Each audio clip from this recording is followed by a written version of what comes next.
What's up, guys? We're back with a full slate of MLB action here on Friday, May 16th. We're going to give out plays on every MLB game on the slate, and we're going to look at the one NBA playoff game. We've got the Knicks and the Boston Celtics broken down for you as well. I'll give you my dog of the day and pick out my massive lock, my pick that regardless of price, I think has the highest chance of cashing today. Slam that like button and subscribe to the channel if you want to keep seeing these videos every single day, and let us know what you're thinking in the comments. I personally answer every comment every single day. Check the pinned comment throughout the day to see our favorite picks, and it pays to check back a couple of times per day to see if there are any changes with injury news coming out and starters being confirmed.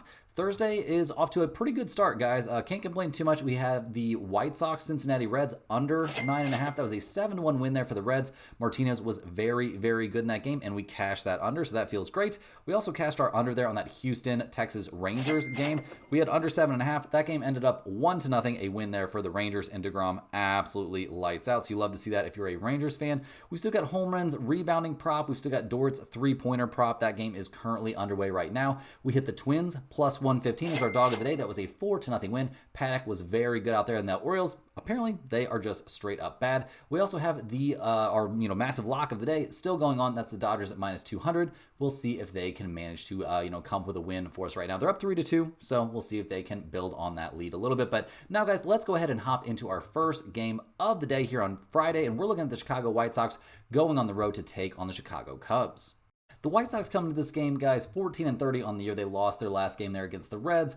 They've been playing a little bit better here recently, but not a good team. Obviously, they're going to be hitting the ball to Shane Smith in this game, who's 1-2, a 2.08 ERA. So he's been throwing the ball great. His last 4 starts have all been very, very good. And those cover starts against Miami, Kansas City, Milwaukee, and Minnesota. So not a murderer's row necessarily, but there's some decent teams sprinkled in there. So I'm sure they feel good about him. We'll see what he can do here against the Cubs. The bullpen for the White Sox this year has been shockingly not great, but not as bad as they were last year. A 4.35 bullpen ERA. Got to give them a little bit of credit for improving where they have at least actually shown some signs of improvement. Now, the offense, pretty freaking bad, guys. They're 28th in the majors in runs scored. They are 29th in batting average. They're 28th in on-base percentage. This is not a good offensive team by any real metric that you want to look at. Now, let's look at their opponent in this game. Their crosstown rivals, the Chicago Cubs. They come into this game 25-19 on the year. They've been having a little bit of a rough time lately, but did just win 2 out of 3 there against the Marlins in what was a relatively competitive series, I will say. Now, we'll see what they do here handing the ball in this game to Cade Horton, who's 1-0 on the year, a 6.75 ERA. He's going to be making his second appearance, but his first start. He managed to get the win in that Mets game, but yeah, he was coming out of the bullpen and wasn't good. 4 innings, 4 hits, 3 earned runs. Not necessarily somebody that I'm super jazzed up about. I mean, I know he's a 23-year-old. Maybe he's going to come out there with lots of fire and stuff, but I'm not getting super jazzed up for somebody's first start here in the majors this season. That just does not, get me too excited. Now, the Cubs bullpen's been a problem this year. A 4.59 bullpen ERA is not great. And their offense, that's been what's mostly carried them. Now, it's tailed off a little bit recently, but they're still second in the majors in runs scored. They're 13th in batting average and 10th in on-base percentage.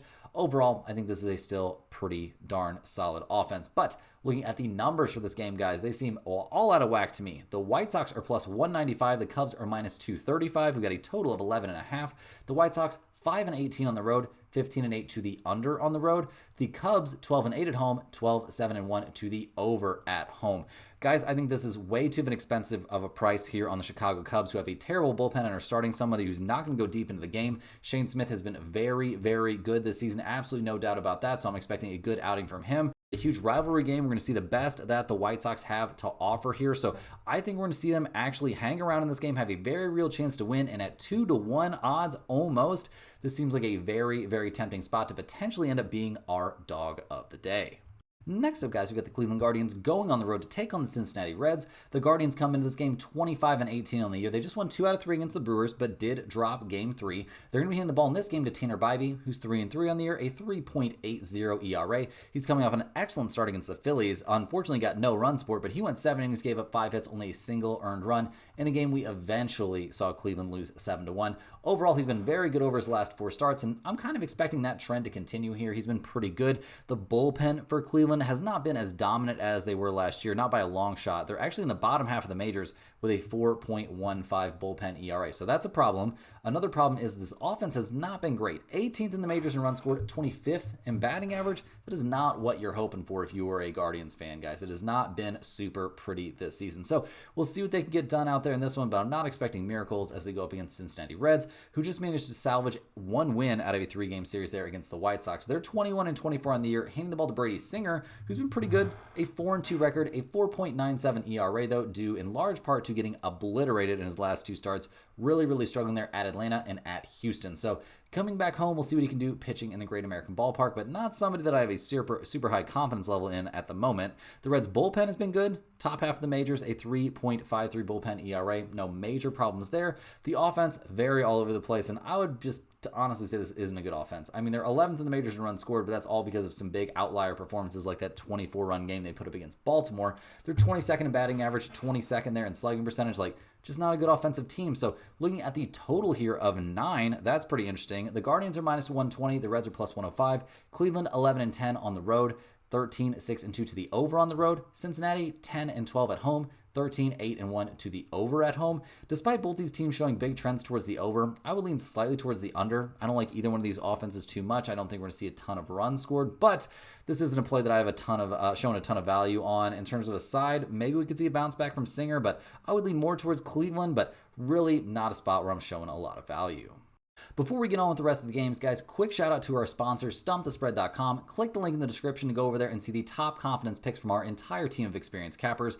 Right now, our premium members are getting daily MLB, NBA, NHL, and UFC picks. Major League Baseball has been our most profitable sport the last 3 years running. It's off to a fantastic start to the year. You can ask any of our premium members down there in the comments. Things have been going awfully well here for the most part. Lately, it's been pretty crazy. Back-to-back 3-1 days, I believe, and then just a lot of good results here recently. So definitely consider going over there, signing up for a premium membership. That's how you see our top confidence picks. But do keep in mind those picks are not going to match what you see here in the videos because I'm not the premium capper over there at StumpTheSpread.com. We have an expert with much more MLB experience and much more MLB knowledge than I have. Also at StumpTheSpread.com, you'll see exclusive free picks that are only posted there and our free-to-use bet size calculator. Also, you got to get over there to sign up for our email newsletter. It's free information straight to your inbox every single day. Free picks, free pick parlays, no run first inning parlays, all kinds of good stuff like that. Golf bets, NASCAR bets, horse racing bets, you name it. It's got a good chance to end up there in our email newsletter. And it's free information straight to your inbox. Just occasionally check your spam folder if you're having any trouble getting those emails. Also, if you're a huge fan of what we're doing here every single day, you can sign up for a channel membership by clicking the little join button right below the video. Channel members are eligible for our members only giveaways. We'll be giving away 2 pieces of Stump the Spread merchandise on May 20th. Those will either be t-shirts or hoodies, whichever you prefer, whoever ends up winning those giveaways. So got to be a channel member by the 20th to have a chance there in those giveaways. So definitely consider signing up. Also, channel members get early access to all of our videos and get their names up on screen like you've been seeing here for just a minute. But now, guys, let's go ahead and jump back in, look at the next game on the slate. We've got the Pittsburgh Pirates going on the road to take on the Philadelphia Phillies.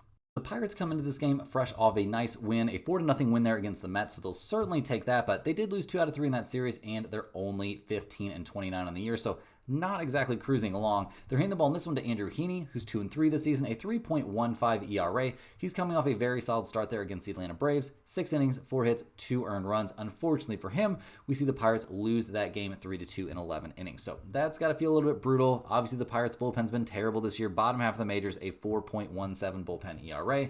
And the offense has also been terrible, guys. They're last in the majors in runs scored. They are third to last in batting average, last in slugging percentage. Just straight up not a very good team up there at the plate. So we'll see what they can do against a Phillies team that just lost 14-7 against the Cardinals and lost 2 out of 3 in that series. They're 25-18 on the year, so I think they're going to be okay. They're hitting the ball in this one to Ranger Suarez, who had quite the debacle his last time out. He is 1-0, a 5.91 ERA, but his last start, plenty of weirdness there. Not his last start, a start before that against Arizona where he got shelled. His last time out, pretty good against Cleveland, a 7-1 win there. 7 innings, 3 hits, no runs allowed, struck out 5 and walked 1. So maybe that's the version of Suarez we're going to see here. That's certainly what the odds makers seem to think. Now, the Phillies bullpen, horrendous this season. Bottom 6 or 7 in the majors, a 4.64 bullpen ERA. Not going to get the job done. What has been getting the job done recently has been their offense. Trey Turner hitting the ball well. Schwarber up to 15 home runs. They're 10th in the majors in runs scored, 4th in on-base percentage, 7th in batting average. This is a very dangerous offensive team. So looking at the numbers here, the Pirates are plus 185. The Phillies are minus 225. We've got a total of 8.5. The Pirates 6-16 on the road. That's a pretty big yikes, guys. They're 14-6-2 to the under on the road. That's actually an MLB best to the under when playing away from home. The Phillies 14-8 at home, 12-10 to the over at home. I'll definitely be taking the Phillies at home in this one with Suarez on the mound. Heaney's been decent, but that Pirates bullpen is terrible. I think we're going to see plenty of offense there coming from the Phillies, and that could even be against Heaney. The dude is not unhittable. So definitely liking the Phillies here at minus 225 as a potential lock of the day. Next on the dock, we're looking at the New York Mets going on the road to take on the New York Yankees in another huge rivalry game here on Rivalry Week in the MLB. Now, the Mets, 28-16 on the season. They just won 2 out of 3 against the Pirates, although they did get shut out and lose the second game of that series, or the third game of that series. They're going to be hitting the ball to Taylor Megill, who's 3-3 this year, a 3.10 ERA. He's fresh off of a second straight kind of underwhelming start. He gave up 4 earned runs over 4 2/3 innings on 7 hits, including giving up a home run and a 6-5 loss there against the Cubs. So not throwing the ball incredibly well, and going up against the Yankees, probably not the easiest spot to have try to bounce back from a bad outing. So we'll see what he can do. The Mets bullpen's been doing its thing all year long, though. Top 4 in the majors, a 2.98 bullpen ERA. Not going to be complaining about that. The offense also has been decent, but not great. I mean, 0, 2, 4, and 6 runs over their last few games doesn't look like they're lighting the world on fire. They are still top 10 in the majors in runs scored. They're also top 10 in batting average. We've seen Pete Alonso hit the cover off the ball here early, but he's cooling off a little bit. Francisco Lindor is hitting the ball really, really well recently, too. 9 home runs, batting at nearly 300 on the season. So some positives there for the Mets for sure. We'll see what they can do against the Yankees, who are 25-18 this season. They've won 3 out of their last 4, including 2 out of 3 against the Mariners. Now, they're going to be hitting the ball to Carlos Rodon, who's 4-3 this season, a 3.29 ERA. He's coming off a mediocre start there at the Athletics. 6 innings, 8 hits, 4 earned runs allowed, but he struck out 10. We'll see if he has a little bit of a bounce back in him. In general, this season, he's been very, very good. Borderline lights out. So liking most of what we've seen from Rodon. The Yankees bullpen also looking solid, a 3.47 bullpen ERA. Not a lot of room to complain there. And the offense has obviously been transcendently good. They're the top run scoring team in the majors. Aaron Judge, 15 home runs, 41 RBIs, and he's batting .412 on the season. Absolutely crazy, crazy stuff. So looking at the numbers for this game, the Mets are plus 118. The Yankees are minus 136. We've got a total of 9. The Mets 11-11 on the road, 12-9-1 to the under on the road. The Yankees 13-8 at home, 11-10 to the under at home. I think this is a pretty good spot to back the Yankees at minus 136. Playing at home, I think, makes a big difference for them in this game. Obviously, their stadium a little bit more on the unique side than normal. And with Judge, that's a little bit tough to be fading that guy. Rodon's been throwing the ball well, so go ahead and give me the Yankees at minus 136 with a chance to end up in the pinned comment.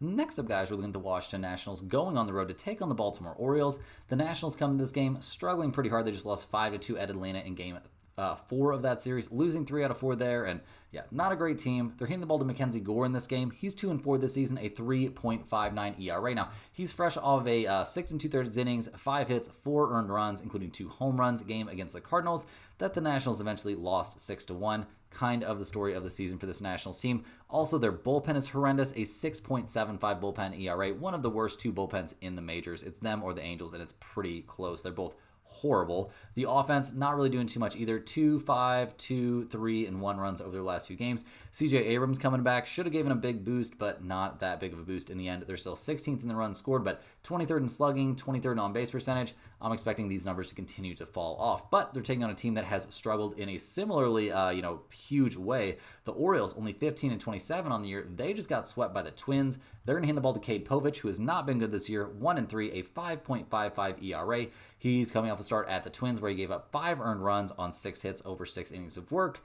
It's been pretty brutal. The last time he faced the Nationals, he went 6 2/3 innings, gave up 4 hits, only a single earned run, and what was a 2-1 win there for Baltimore. So maybe this is a spot he could have a little bit of a bounce back. The Baltimore bullpen, not good. A 4.95 bullpen ERA is a pretty big yikes, and this offense has been horrifyingly bad this season considering how good they were last year. They're 25th in runs scored, 26th in batting average. Just not that good. So looking at the numbers, I guess I'm not shocked to see this be a coin flip. Both teams listed at minus 110. We've got a total of 9. Washington 8-15 on the road, 14-8-1 to the under on the road. Baltimore 8-12 at home, 12-6-2 to the over at home. I'm going to lean here just slightly towards Baltimore at home, but this is not a major lean, guys. I don't trust either one of these teams, and I don't have a big lean on this game. Rolling right along, we're looking at the Detroit Tigers going on the road to take on the Toronto Blue Jays. The Tigers come into this game 29-15 on the year. They just swept the Red Sox. Pretty crazy stuff there. They're going to be hitting the ball in this one to Jack Flaherty, who hasn't had great luck this season. He's only 1-5, a 4.61 ERA. And I guess we can't defend him too much because his last 3 starts going up against the Rangers, Angels, and Astros, he's given up at least 4 earned runs in each of those games, and we see the Tigers are actually 0-5 in his last 5 starts. Now, those have not all been horrible, but I would say some frustration is probably setting in. He's had some good outings and not gotten run support, and yeah, it's just a little bit tough for Flaherty right now. A guy who I think has good stuff, but the wheels can come off a little bit. So we'll see what he does. The Tigers' bullpen's obviously been amazing, so whenever they're there to back him up, I mean, a 2.86 bullpen ERA, third best in the majors, and the offense has done some positive stuff for sure. 6, 10, and 14 runs over the last few games. This offense has gotten drastically better since last season. They're actually the second highest scoring offense in the majors right now. They're also 5th in batting average, 6th in on-base percentage. This team can absolutely get it done at the plate. So we'll see what they do here against the Blue Jays, who are 21-22 on the year. They just won 1 out of 3 there against Tampa Bay. They're going to be hitting the ball to Bowden Francis, who's 2-5 this season, a 5.40 ERA himself. Now, he's coming off a mediocre start against Seattle, where we did eventually see the Blue Jays win 6-3, but he gave up 3 earned runs on 6 hits and a home run, so not exactly a start that we would write home about. And he's given up at least 3 earned runs over his last 4 in each of his last 4 starts, and gave up 7 earned runs against Boston. So not somebody that I have a lot of faith in. I also have very little faith in that Toronto bullpen, although it's getting a little bit better. A 4.07 bullpen ERA. Not the end of the world, but also not great. And this offense, while it's come alive a little bit recently, not very good. 22nd in the majors in runs scored. They are 21st in slugging percentage. Not a team that I'm necessarily scared of at the plate. So looking at the numbers for this game, the Tigers are minus 135. The Blue Jays are plus 115. We've got a total of 8.5. Toronto 12-10 on the road, 15-7 to the over on the road.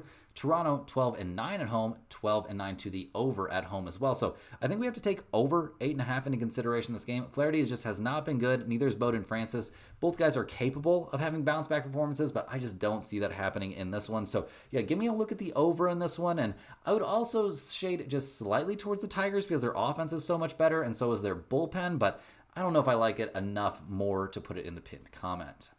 Rolling along here, guys, we have a crazy pitching matchup. We've got the Atlanta Braves going on the road to take on the Boston Red Sox. Now, the Braves come into this game winners of 3 out of 4 against the Nationals. They're 22-22 on the year. Handing the ball in this one to Chris Sale, who's 1-3 on the season, a 3.97 ERA. Not exactly what we would have expected from him this year. He just had a struggle of a start there at Pittsburgh. 5 2/3 innings, 8 hits, 3 runs, 2 of them were earned.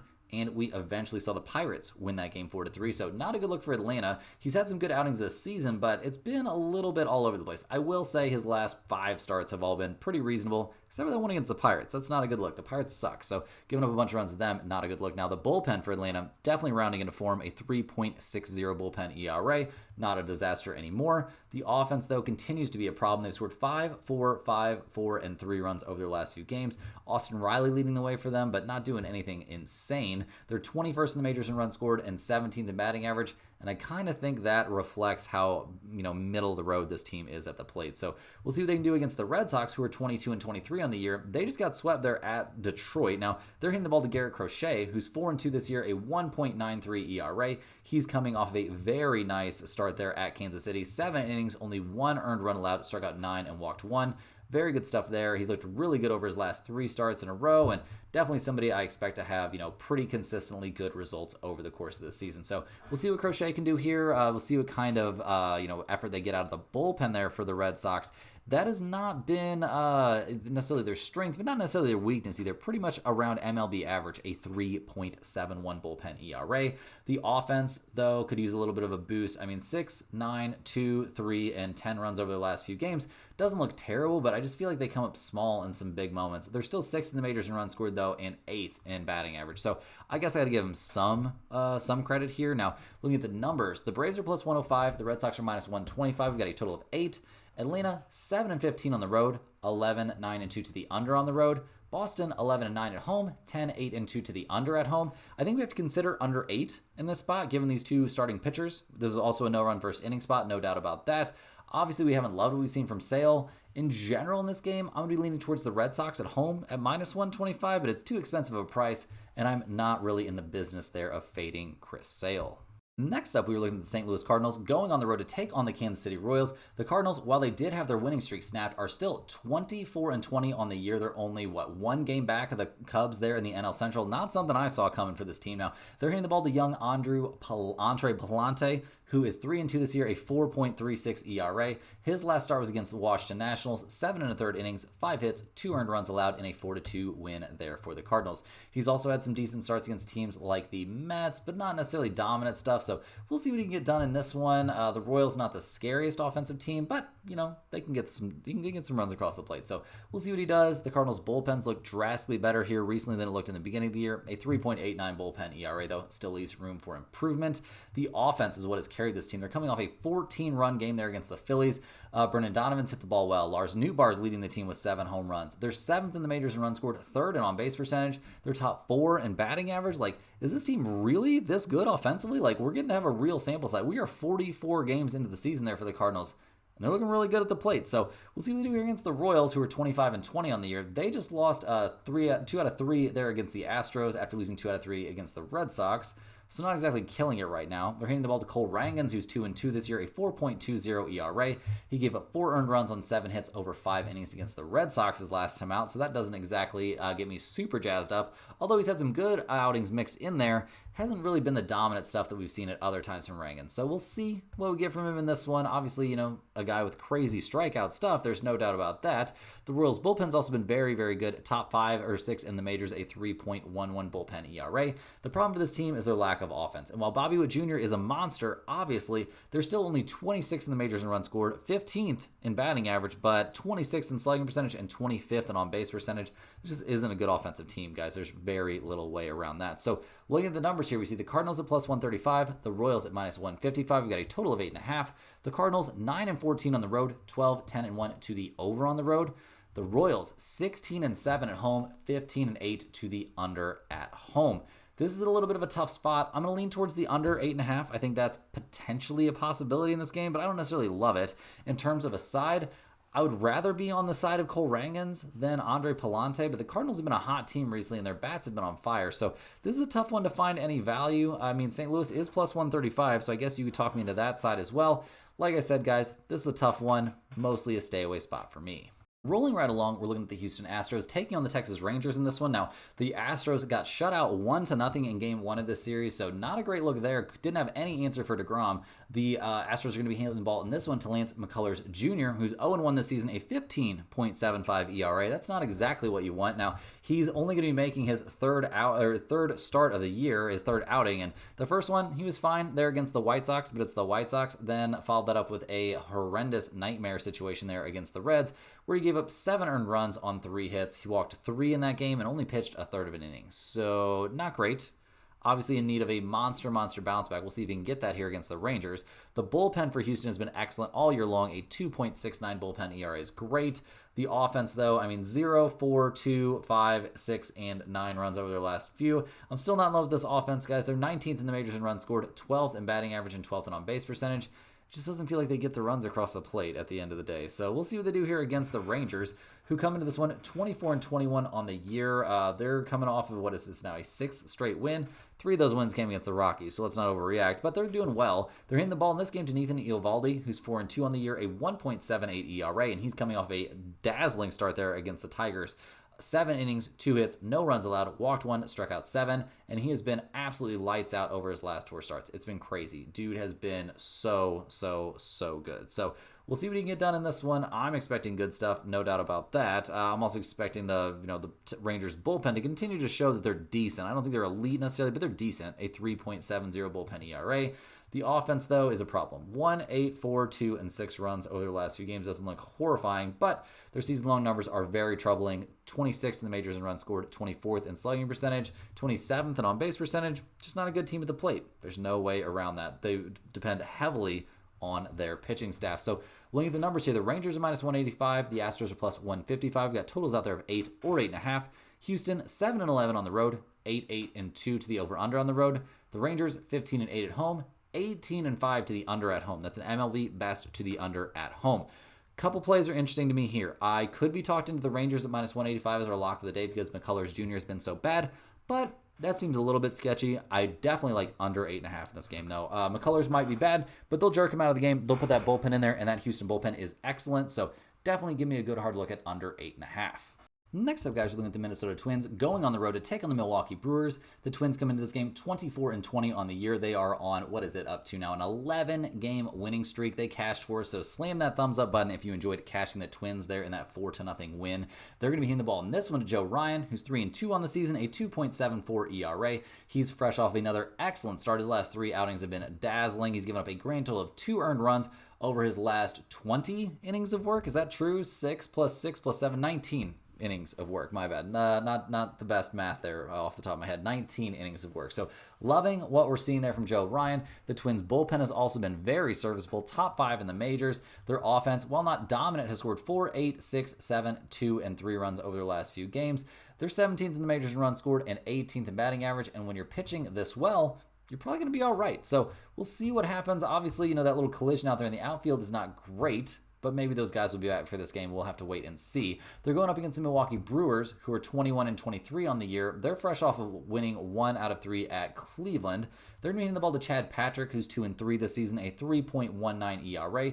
He's off a pretty short but okay-ish, I guess, start against Tampa Bay. I mean, we did see the Brewers win 4-2, but he gave up 2 earned runs on 6 hits over only 4 1/3 innings. So not really a guy that I look at as dominant. Doesn't go super deep into games, and that's a problem when you've got the Brewers bullpen, a 4.65 bullpen ERA. Does not get me jazzed up. The offense is fresh off a game where they scored 9, but the game before that they scored 0, and the game before that they scored 0 as well. This team, guys, 15th in runs scored, 23rd in batting average, 27th in slugging percentage. The Brewers are not a team that scares me offensively, so we'll see what they get done in this one. The odds makers have this as a coin flip somehow. I don't know if this is a misprint. I don't know what the hell is going on here, but we will certainly be looking at the Twins at -110. The Brewers -110 is a big yikes. We got a total of 7.5. Minnesota 9-14 on the road, 12-9-2 to the under on the road. Milwaukee 12-7 at home, 11-7-1 to the under at home. I'm not going to take under 7.5. I don't trust the Brewers bullpen or their starter enough, but I'll definitely take the Twins here at -110.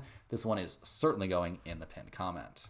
Next up, guys, we're looking at the Los Angeles Angels going on the road, kind of, to take on the Los Angeles Dodgers. Now, this Angels team has not been having a good time. They just lost 2 out of 3 against the Padres. They're going to be hitting the ball in this one to Jack Kohanowitz, who has not had a good year either. 2-5, a 5.23 ERA. Now, his last start was good. It was against the Orioles, though, so got to take that with a grain of salt.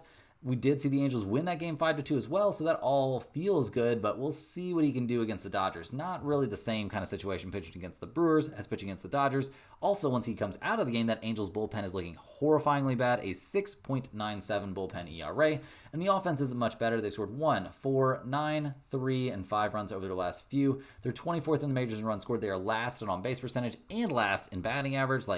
This is just not a good offense, guys. They're just not good. They're taking on the Dodgers, who have been, one of the best offenses in the majors this season. Kershaw going to be coming back. That's going to be exciting stuff when that eventually happens. Now, in their current game, or is this one the current game when Kershaw came back? No, it's definitely not. It's definitely not. The Dodgers are our lock of the day here on Thursday, and they're in pretty good shape, guys. They're up 10-2 in the bottom of the 3rd inning, so it looks like they're well on their way. Not going to count our chickens before they're hatched, but obviously being up by 8 in the early goings is not a bad thing. They're going to be hitting the ball in this one to Dustin May, who comes in this game 1-3, a 4.08 ERA. His last start was against the Diamondbacks, and it was pretty decent, to be honest. He only gave up 2 earned runs over 6 2/3 innings. He did give up 7 hits, but it's the Diamondbacks. They're a pretty good outfit. So pitching against the Angels could be a little bit easier. Also, the bullpen situation for the Dodgers needs some work. A 3.82 bullpen ERA is not where this bullpen should be over the course of the year. We'll see if that's where they settle, but I tend to doubt it. Now, the offense getting pretty much off the hook, guys. 4th in the majors in runs scored, and they are 1st in the majors in batting average, and that's all missing Hernandez. This team looking pretty freaking good. Looking pretty freaking good. So expecting good stuff from the Dodgers at the plate. And so are the odds makers. The Angels are +240. The Dodgers are -300. We've got a total out there of 9. The Angels 8-15 on the road, 13-10 to the over on the road. The Dodgers are 16-4 at home, 13-7 to the over at home. I mean, the Dodgers cover this total on their own, so you could maybe take over 9 in this game. I wouldn't be mad at that. In terms of a side, there's no way I'm fading the Dodgers here, so I guess give me the Dodgers at -300 or -1.5. Either one of those makes some sense to me, but is this a play that's going to end up in the pinned comment? Seems like a bit of a long shot to me. I don't think I like it as much as I like some other locks, and the price is pretty bad. Our last MLB game before we hop over and look at our one NBA playoff game for the night, we've got the Sacramento Athletics going on the road to take on the San Francisco Giants. Now, the Athletics are the team that's down 10-2 there against the Dodgers in the bottom of the third inning, so we'll see how they do there before they head to San Francisco. Not exactly the craziest flight there, but we'll see. They're going to be hitting the ball to JP Sears, who's 4-2 on the year, a 2.80 ERA, so he's actually been pretty serviceable, and I would say all of his last 5 starts have left his team in a position to win. His last time out was against the Yankees, 5 innings, 4 hits, 1 earned run allowed in a game we eventually saw the A's win 11-7. Also, the A's are 5-0 over his last 5 starts. So a lot of things to be considering here. Somebody that's been looking pretty darn good. We'll see what he can do here against the Giants, but I mean, I'm expecting him to be good. He's been so good over his last 5 starts. It'd be quite the departure for him to suddenly be terrible. Now, the problem is that Sacramento Athletics bullpen is terrible. A 5.24 bullpen ERA is a huge yikes. The offense, though, has been very good. They're getting shelled. Now they're down 13-2, but they've been good this year. I mean, they're 14th in runs scored, but top 5 in slugging percentage, top 6 in batting average. Like, I'm expecting this to be a pretty solid offense over the course of the season. So we'll see what they do here against the Giants, who are 25-19 on the year. They've actually lost 5 out of their last 6. They're going to be hitting the ball to Logan Webb, who's 4-3 on the year, a 2.60 ERA. He's coming off a nice start there against the Twins. 7 innings, 5 hits, 2 earned runs. Now, it wasn't his fault, but eventually we did see the Twins win that game 2-1, so the Giants take the loss. He had 9 strikeouts in that game as well. Very good stuff. So we'll see what he can do here against a pretty high-powered offense there in the Athletics. The Giants' bullpen's been elite this year. They're currently first in the majors, a 2.68 bullpen ERA. The offense, though, has predictably started to fall off a little bit. I mean, they're 21st in batting average. They're 17th in on-base percentage, but 8th in runs scored. It just doesn't seem like something that really has legs to stick around. So I'm expecting the offense to continue to splutter here a little bit, and maybe even splutter here against JP Sears. Now, looking at the numbers, the Athletics are plus 144. The Giants are minus 172. We've got a total of 7.5. The Athletics are 14-8 on the road. That's a pretty good road mark, guys. They're 10-8-4 to the under on the road. San Francisco is 13-7 at home, 11-9 to the over at home. I'm going to be leaning towards the Athletics here at plus 144 a little bit. It's a decent price, not an amazing price, but it looks like they're going to be in quite the bounce back spot after getting shelled there by the Dodgers. In terms of the total here, I don't really have a big lean, but I definitely think the Athletics at plus 144 is worth a bit of a look.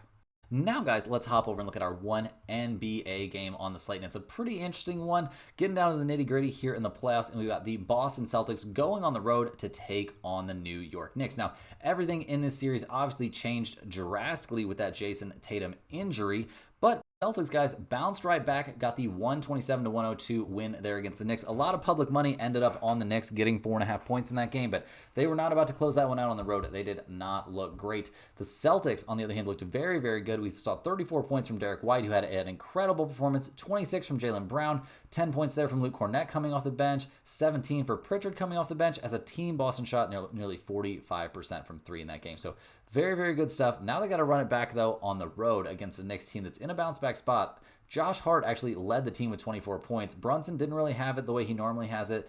Cat had a pretty decent day, 19 points, 8 rebounds, but not enough to put him over the top. We saw OG Anunoby have a terrible night, 1 of 12 from the field for him. Not the norm for him this series either. So the Knicks definitely in a bit of a bounce back spot here. Both teams come into this game, I would say, looking healthy. Obviously, the Celtics are not healthy. They're going to be missing their best player, but the Knicks are ready to go with everybody they would normally play. So looking at the numbers for this game, we see the Knicks minus 2.5. We've got a total of 210 out there. Boston 22-22-1 against spread on the road, 27-18 to the under on the road. The Knicks 23-22-1 against spread at home, 24-22 to the over at home. In terms of this total, guys, I'll definitely lean towards over 210. I think we're going to see more offense than that, but I also think we're going to see the Knicks close this series out. So give me the Knicks at minus 2.5. I don't think this series is going back to Boston. I just don't think the Celtics have enough without Tatum. He does so much for him out there, and I think this series probably comes to an end here in 6 games. Now, on the props side, I've got a couple that I definitely like, and the first one might be my favorite. I like OG Anunoby here over 14.5 points. It's a massive bounce back spot for him after that terrible Game 5 where he was scored only 6 points on 1 of 12 from the field. He's not going to be that bad again, especially going back home to Madison Square Garden, shooting on those home rims. I think we see a very nice night from him. I would guess he'll probably have around 20 points, definitely getting to 15 should not be a problem. I also like Mitchell Robinson, over 7.5 rebounds. He had 13 boards in game 5, and going back home, I think we're going to see him be pretty solid here in a closeout game. He's had at least 8 rebounds in each of the last 4 games, so I think it's a very, very live spot there for him to have, a nice day on the glass. That's all the games we have here for today, guys. Hit that like button if you're looking at all of your bets and subscribe to the channel if you're new. Let me know any comments or questions you have about today's slate. Thank you for watching. Make sure you're getting over to stumpthespread.com and getting on that free email newsletter, guys. All they need is your name and your email address, and you'll be on the list. Lots of good information to be seen there. Don't you worry. We'll see you tomorrow, same time, same place, for more sports betting action.